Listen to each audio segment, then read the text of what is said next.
Stop. Before you utter a single word today, take a moment to reflect on someone in your life. Visualize them. This is the person who consistently leaves you feeling drained, hollowed out, and perpetually off balance. You walk away from every conversation with them questioning your own memory, wondering if you said the wrong thing, even when you know you were clear. There is an inexplicable sense of obligation hanging over you, a weight you cannot name, a debt you never signed for. Think back to the last time you spoke. The words themselves might have seemed perfectly normal, even polite, yet an unsettling undercurrent lingered in the silence between you. You felt it then, and you feel it now, a nagging sense that something was profoundly amiss. Hold that person in your mind. Do not let the image fade. By the end of this video, you will finally be able to name the insidious tactics they employ to keep you in this state of doubt. More importantly, you will be equipped with the precise, sharp words required to dismantle their influence and reclaim your reality. Let us begin. Researchers at the University of California embarked on an extensive study, analyzing over 1,000 interpersonal conflicts.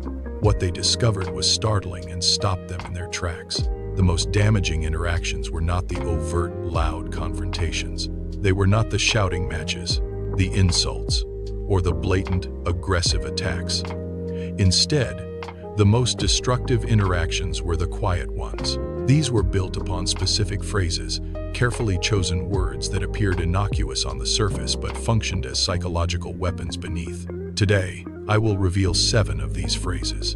These are 7 sentences that manipulators wield daily in relationships, workplaces, and families. You have undoubtedly heard these phrases before, and perhaps you have even used them yourself without fully grasping their true, corrosive impact. After today, you will never perceive them in the same way again. This is Shadowline Psychology, truth over comfort, always. The study confirms that the danger is not in the volume of the voice, but in the precision of the intent. Let us examine the first of these 7 weapons. Phrase 1. I was just joking. Imagine the scene.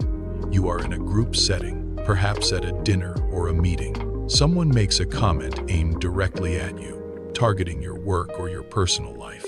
Everyone laughs. You feel a sharp internal sting, yet you remain silent, unwilling to be labeled as overly sensitive. Later, in private, you address it. Their response? Relax. I was just joking. 4 simple words, and suddenly, you are the problem. This is a retroactive reframe. Psychologist Dr. George Simon identifies this as a primary covert aggression technique. The initial comment was real, and the intent behind it was real. However, the moment you react, they reframe the situation as mere humor. You are left with 2 impossible choices: accept their reframe and feel foolish, or push back. A study in the Journal of Personality found that hostile humor is a leading predictor of long-term emotional harm. It is not a joke, it is a test. To counter this, state clearly, joke or not, that is not something I am okay with. Be calm, be clear, and do not offer them the drama they seek. Phrase 2. You are too sensitive. This is a masterful example of psychological redirection. You bring a legitimate concern to someone, something that genuinely affected you. Rather than addressing the issue, they shift the focus entirely to you. You are too sensitive. You always overreact. Why do you take everything so personally? Observe what just occurred. The issue you raised has vanished. The conversation is now centered on your emotional stability, your rationality, and whether your feelings can even be trusted. This is a classic instance of emotional invalidation, a technique that, according to research by Marsha Linehan at the University of Washington, is a core mechanism behind chronic self-doubt.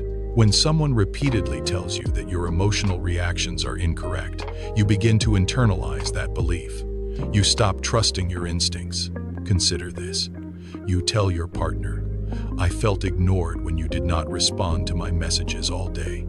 They retort, God, you are so needy. To counter this, use re-anchoring. Respond with, whether I am sensitive or not is not the question. The question is what I said.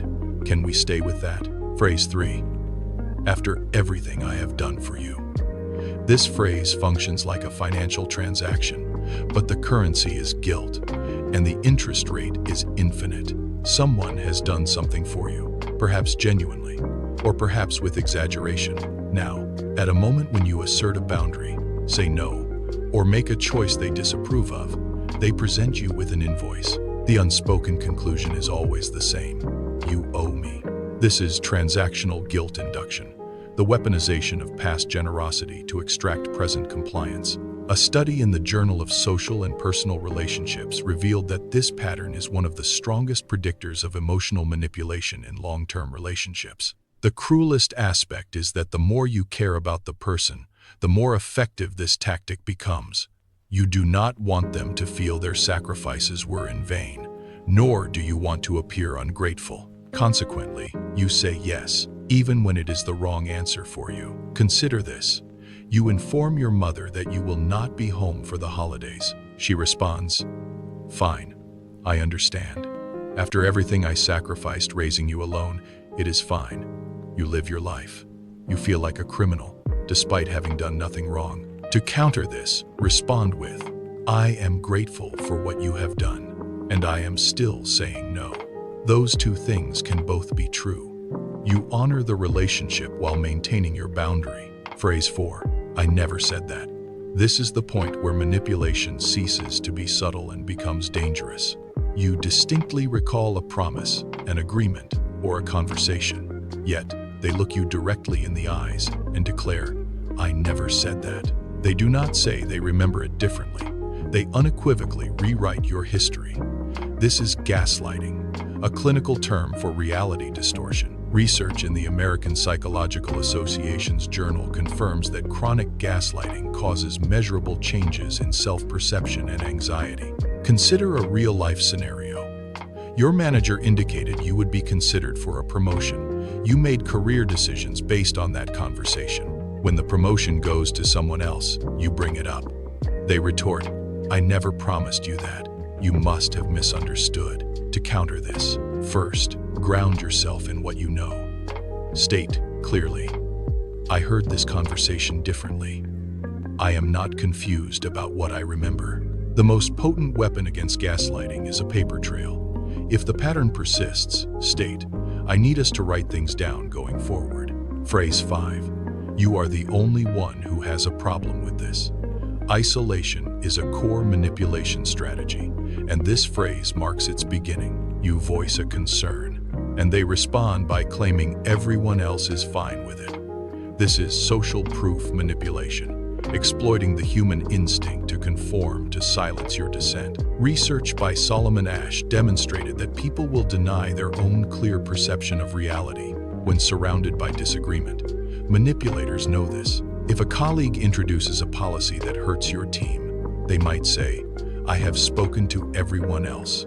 No one else sees a problem. You feel exposed." But later, colleagues approach you privately to confirm they agree. The isolation was an illusion. To counter this, state, "Whether others have a problem with it or not, I do." Phrase 6. Why are you making this such a big deal? This is scale manipulation, or minimization. They take something important to you and frame your reaction as a character flaw. If your partner forgets an anniversary, they say, "It is just a date. Why are you making this a big deal?" They want you to defend why your feelings matter. To counter this, say, "It is a big deal because it matters to me." That is enough of a reason. Then, stop. Do not justify. Your feelings do not require a permission slip. Phrase 7. I am doing this for your own good. This is the most dangerous phrase on this list because it cloaks control in the guise of love. It disguises raw power as care. I am only saying this because I care about you. Someone has to be honest with you. These phrases are lethal precisely because they can sometimes be true. Genuine friends do deliver difficult truths. Loving parents do establish challenging limits. Good mentors do provide uncomfortable feedback. So, how do you discern the difference? Here is the test. Does the truth they are telling you consistently benefit them? Does their concern always emerge precisely when you are doing something that challenges their agenda or control? If the answer is yes, it is not care, it is a cage. When someone uses this phrase, stop and look at the outcome. If their advice always leads to you being more compliant, more isolated, or more subservient to their needs, then the good they refer to is not yours, it is theirs.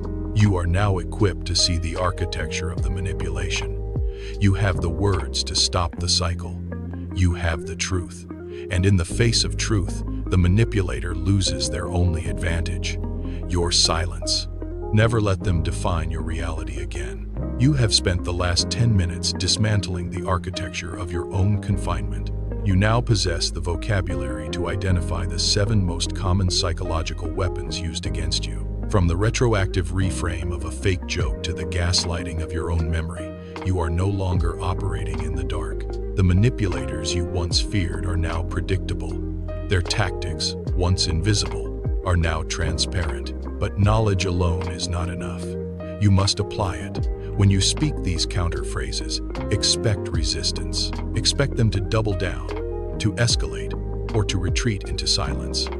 That resistance is not a sign that you are wrong. It is a sign that the manipulation is failing. You are reclaiming your reality. You are choosing the sharp, cold edge of truth over the soft, suffocating comfort of a lie. This is not about winning an argument. It is about protecting your mind. It is about refusing to be the subject of someone else's agenda. From this moment forward, when you hear these phrases, you will not feel the sting of confusion. You will feel the clarity of recognition. You are no longer a participant in their game. You are the architect of your own truth. This is Shadowline Psychology. Truth over comfort. Always.